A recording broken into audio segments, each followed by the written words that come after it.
जो कभी बादलों के गरजने पर बाहों में लिपट जाया करते थे, आज वही बादलों की तरह गरज कर चले गए।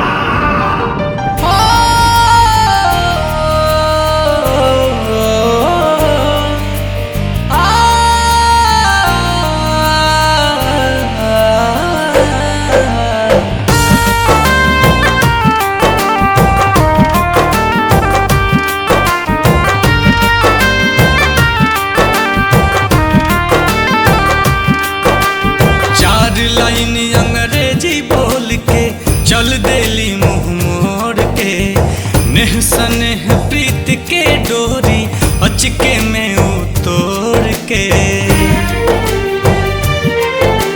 चार लाइन अंग्रेजी बोल के चल देली मुंह मोड़ के, नेह सनेह प्रीत के डोरी झटके में उतोड़ के। दिल के हाल में हाल भइल बा, दिल के हाल में हाल भइल बा, के करा के सुनाई। अश्क ही बनल बा दर्द के दवाई, अश्क ही बनल बा दर्द के दवाई।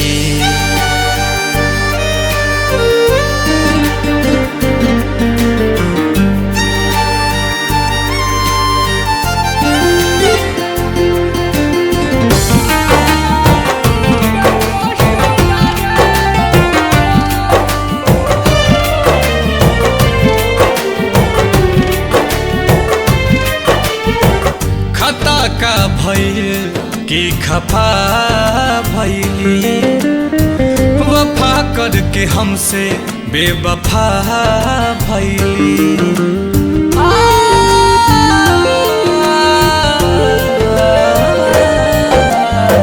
खता का भइल की खफा भइली, वफा करके हमसे बेवफा भइली। प्यार के परिणाम मिलल बा, प्यार के परिणाम मिलल बा पीर हा पराई।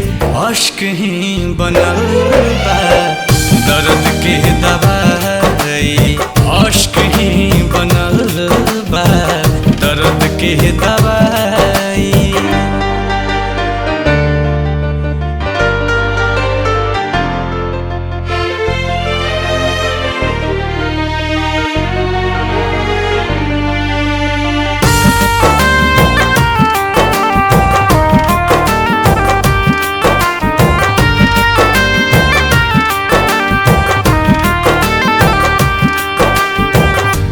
पे दिल तरुण समझाई कैसे, दर्द नील कमल बतलाई कैसे।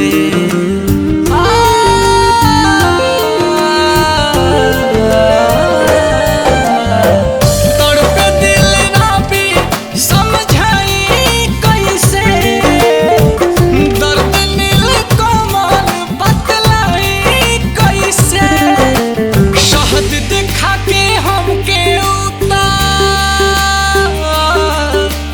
शहद दिखा के हमके दिहली जहर पिलाई।